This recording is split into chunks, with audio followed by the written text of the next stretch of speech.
Glavno izhodišče razstave je bila glasba.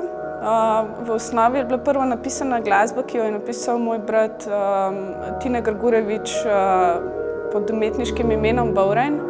Naknadno je sodeloval tudi pri tej glasbeni kompoziciji Jaša, vizualni umetnik. Skratka, jaz sem hotela, da bi sama razstava nastajala tako na nek način, kot se napiše glasba, da se v bistvu vseeno v osnovi, da opisujem neko občutenje, da ne grem v neko konkretizacijo, ampak da govorim v nekem abstraktnem pojmu časa. In v bistvu glede na moje želje je Tine napisal glasbo in potem sem jaz glede na njegovo glasbo osnovala pač celotno vizualno podobo.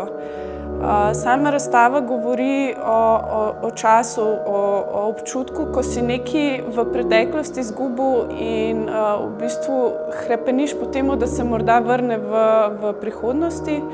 V bistvu je tudi sam naslov Soldat točno to opisuje. In hodila sem ujeti čas, ko se poglobiš v sebe in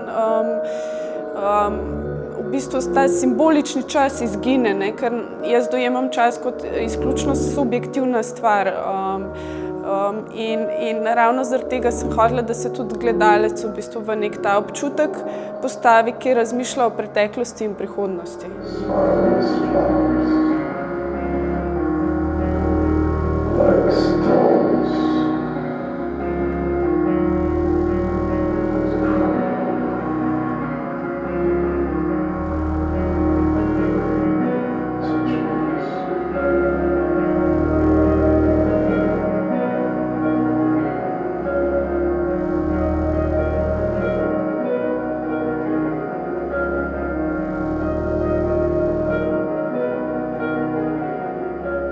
Se pravi, gre za to, da sem hodila oblikovati prostor kot celostno umetnino, se pravi, da sta slika, zvok, objekt, gibanje, ritem, da je vse skupaj povezano v eno celoto.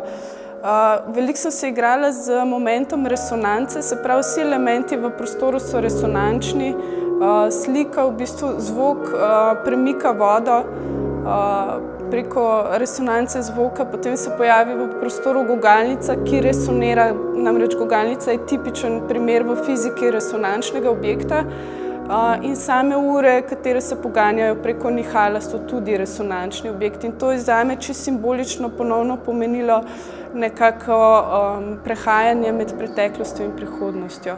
In tudi v samem videu se pojavi stol, ki je v bistvu med suspenzom padca in stabilnosti. Se pravi, na tem stolu sedim jaz in moja hčerka in je v bistvu so spet v tem suspenzu, ali bova padle, ali bova prišle v neko definirano situacijo, časovno definirano situacijo, ali bo obstale nekje druge in v bistvu ravno ta suspenz ponovno govori v tem vmesnem času, kjer si med preteklostjo in prihodnostjo.